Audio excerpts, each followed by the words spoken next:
सारी हार 9 विकेट से हार मिली है इंग्लैंड को।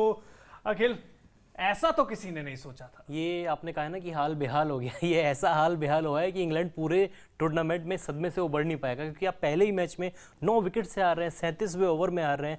करीब करीब आपने 300 रन का टारगेट दिया था, लेकिन इतना शर्मनाक परफॉर्मेंस आपकी टीम करेगी। डिफेंडिंग चैंपियन हो यार आप, किसी ने नहीं सोचा था, मैंने तो नहीं सोचा था। अंकिता, जिस हिसाब से रविंद्र और कॉनवे बैटिंग कर रहे थे, ऐसे देखो टक टक, अच्छा अब ऐसे टक, वो मूवी देखी आपने चैन खुली की मैन खुली, जिसमें एक बच्चा मारता है टक टक, वो मतलब ऐसे लग रहा था कि मतलब हर एक बॉल पे चौके छक्के की बरसात हो रही थी। और ड्वेन कॉनवे जो है वो वर्ल्ड कप 2023 के पहले शतकवीर बन चुके हैं। और रचिन रविंद्र की तारीफ जितनी की जाए उतनी कम होगी, क्योंकि जिस तरीके से वो बैटिंग करते हैं, जिस तरीके की वो लय में नजर आए, चाहे हम बॉलिंग में तो कमाल करके नहीं दिखा पाए, लेकिन बैटिंग में वो जलवा देखने को मिला। साथ ही साथ ड्वेन कॉनवे जो एक जबरदस्त फॉर्म में नजर आए, हमने देखा कि साझेदारी बहुत अच्छी हुई है। कहीं ना कहीं न्यूजीलैंड की टीम जो है वो कमबैक किया है और धमाकेदार कमबैक किया है। लक्ष्य सर ने जैसे कहा कि 4 साल बाद वो बदला लिया है, और ऐसा बदला लिया है ना कि इंग्लैंड को मतलब सदियों याद रहेगा। नानी याद दिला दी। रविंद्र की अगर आप शरीर देखे, कद काठी देखे, तो लगता नहीं है कि बड़े बड़े लंबे छक्के मारेंगे, लेकिन गेंद तो ऐसे फेंक रहे थे, 5 छक्के लगाए कि मतलब दूसरे स्टैंड में जाके गिर रही थी।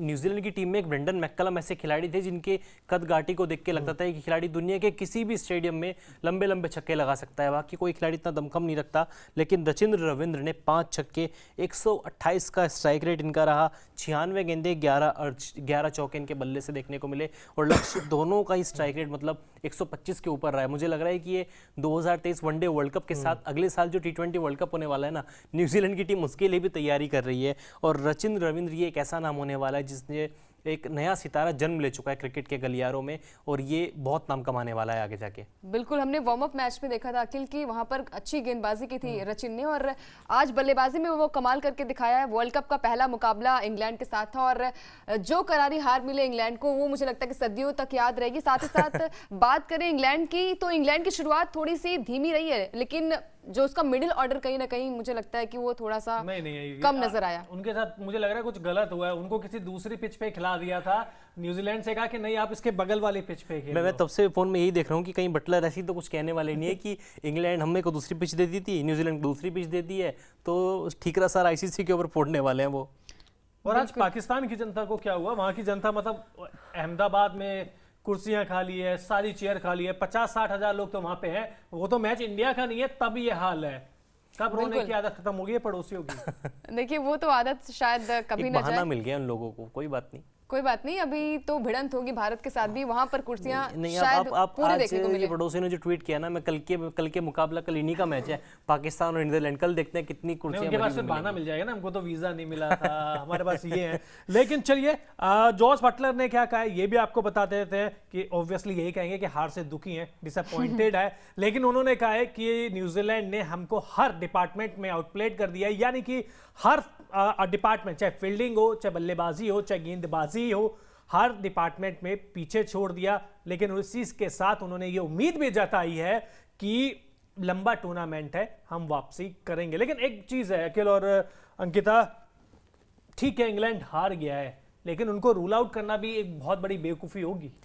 पहला ही मैच था लक्ष्य, और पहले मैच में आप किसी भी टीम के लिए इतना बड़ा जज कॉल नहीं ले सकते कि इंग्लैंड अगर 9 विकेट से हार गया तो शायद पूरे टूर्नामेंट में वो ऐसे ही खेलेंगे। डिफेंडिंग चैंपियन है, उतार चढ़ाव खेल में आते रहते हैं, लेकिन एक बात ये भी रही है कि न्यूजीलैंड की टीम को ना ICC के इवेंट्स में हमेशा हल्के में लिया जाता है, लेकिन ये टीम एक बाउंस बैक करती है। बायलैटरल सीरीज में कैसा भी खेले, 4 साल में कैसा भी खेले, लेकिन जब वर्ल्ड कप आता है इनसे बेस्ट कोई टीम नजर नहीं आती, बल्कि टीम इंडिया भी इनके सामने फीकी नजर आती है। तो ये टीम की कंसिस्टेंसी मैं कहूँगा कि 2015 के वर्ल्ड कप से चली आ रहे, बीते 8 सालों में इस टीम के कुछ नहीं बदला। जब ICC इवेंट्स की बात आती है, खासतौर पे वर्ल्ड कप की बात आती है, तो ये टीम एकदम पंचुअल, मस्त और बिंदास नजर आती है। जी बिल्कुल, क्या कहोगे? बिल्कुल, क्योंकि आज के प्रदर्शन के बाद ये लगा है कि वो कमबैक देखने को मिला। और जिस तरीके से अखिल ने कहा कि जब वर्ल्ड कप की बात आती है तो कहीं ना कहीं न्यूजीलैंड की टीम एक उभरता हुआ, हम कह सकते हैं कि जितने सारे बैट्समैन होते हैं, जैसे हमने रचिन रविंद्र को देखा कि एक उभरता हुआ सितारा हमारे सामने है, और डरने की जरूरत है, क्योंकि बॉलिंग से भी वो कमाल का प्रदर्शन करते हैं, साथ ही साथ बैटिंग में भी कमाल का प्रदर्शन करते हैं।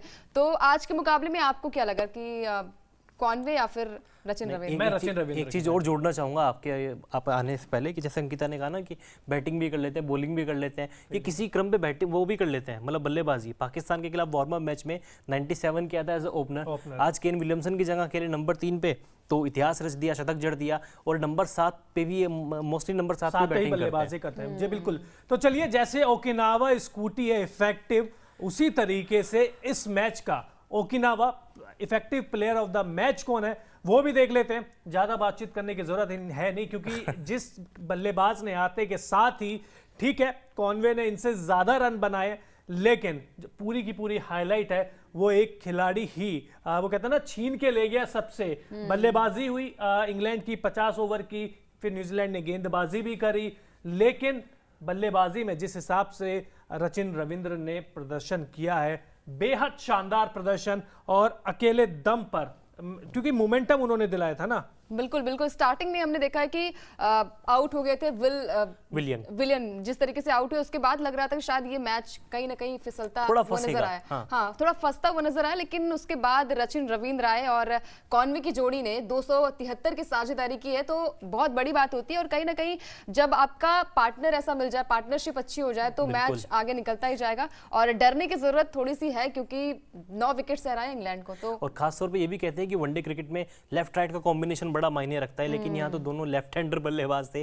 एक भी ये इंग्लैंड का ऐसा गेंदबाज था जिसके सामने ये दोनों परेशान नजर आए हों। एक भी ऐसी गेंद पूरे मैच में देखने को नहीं मिली, पूरी पारी में न्यूजीलैंड की, जहाँ पे इंग्लैंड के गेंदबाजों ने दोनों ही लेफ्ट हैंडर बल्लेबाजों को परेशान किया हो। जी बिल्कुल, आपको दिखाएंगे ग्राफिक्स के जरिए भी दिखाएंगे कि Okinawa effective player of the match अगर रचिन है तो उन्होंने किस तरीके का प्रदर्शन किया है, क्यों हम उनको, क्योंकि कॉनवे ने तो उनसे ज्यादा रन बनाए हैं, लेकिन इंपैक्ट किसका था? मेरी नजरों में जो प्रेशर हटाया था वो रचिन रविंद्र ने हटाया था आते के साथ ही। कॉनवे ने ठीक है अच्छी बल्लेबाजी करी है, 150 रन से ज्यादा रन बनाए हैं, लेकिन रचिन रविंद्र के 123 रन मुझे लगता है कि शायद कॉनवे से थोड़े से आगे निकल गए, क्योंकि एक तो अनुभव, बिल्कुल कॉनवे आईपीएल में भी खेलते हैं, इंडिया में बहुत खेलते हैं, पहला शतक लगाया उन्होंने अपना इंटरनेशनल करियर का, और वो भी वर्ल्ड कप के पहले मैच में वर्ल्ड चैंपियंस के खिलाफ। बिल्कुल, पहले ही मैच में वर्ल्ड कप के एक प्रेशर रहता है, वर्ल्ड कप में पहला मैच बतौर डेब्यू था इनका, और कमाल की पारी खेली। और खासतौर पे न्यूजीलैंड के मैनेजमेंट ने भी ना, ग्वेरी स्टेड ने भी अपने बयान में कल कहा था कि केन विलियमसन की जगह हम ऐसे प्लेयर को तैयार कर रहे हैं जो नंबर 3 पे जाके थोड़ा बहुत प्रेशर हमारी टीम के ऊपर से कम करेगा। और जब आप 283 चेज कर रहे हैं, अंडर द लाइट चेज कर रहे हैं, थोड़ा बहुत प्रेशर न्यूजीलैंड के ऊपर भी था, क्योंकि 2 बार से रनर अप रहे हैं, वर्ल्ड कप जीत नहीं पाए हैं। और जब आप रनर अप के टैग के साथ, वो भी 2 बार के रनर अप टैग के साथ आते हैं ना, आपके ऊपर एक चोकर का ठप्पा भी लग जाता है। लेकिन न्यूजीलैंड की टीम ने उसको दूर किया, और खास तौर पे जो नंबर 3 के लिए भेजा गया था रचिन रविंद्र को। मैं 2 मिनट आपको रोकूंगा। Okinawa effective player of the match, 123 run केवल 96 गेंद पर, 11 चौके 5 छक्के, 128 से ज्यादा की स्ट्राइक रेट, और किसने बनाए हैं? और इस बल्लेबाज का नाम है रचिन रविंद्र।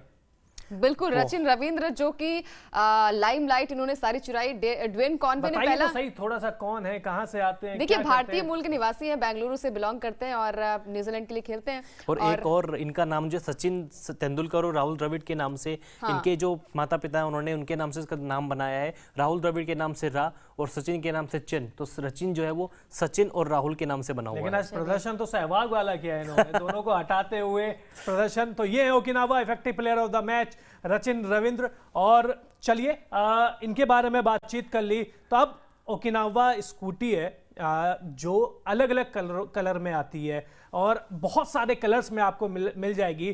तो ये भी देख लेते हैं कि ओकिनावा जो colourful moment of the match है उस पर भी नजर डाल लेते हैं, क्योंकि ऐसा नहीं हो सकता कि वर्ल्ड कप के मैचेस हो और आपको वो कलरफुल मोमेंट देखने को ना मिले, तो वो भी आपको दिखाएंगे। और एक तो मेरा बहुत ज्यादा फेवरेट है, अभी कुछ ही सेकंड्स में आपके स्क्रीन पर चल जाएगा, उसके बारे में बातचीत करेंगे। लेकिन इस मैच में सबसे ज्यादा अच्छी पारी आपको, पारी तो नहीं कहूंगा, सबसे अच्छा मोमेंट कौन सा लगा? ये देखिए ओकिनावा, ये बिल्कुल धोनी और विराट। मैच था इंग्लैंड और न्यूजीलैंड का, लेकिन वहां पर दर्शक जो थे वो विराट और धोनी के फैन थे।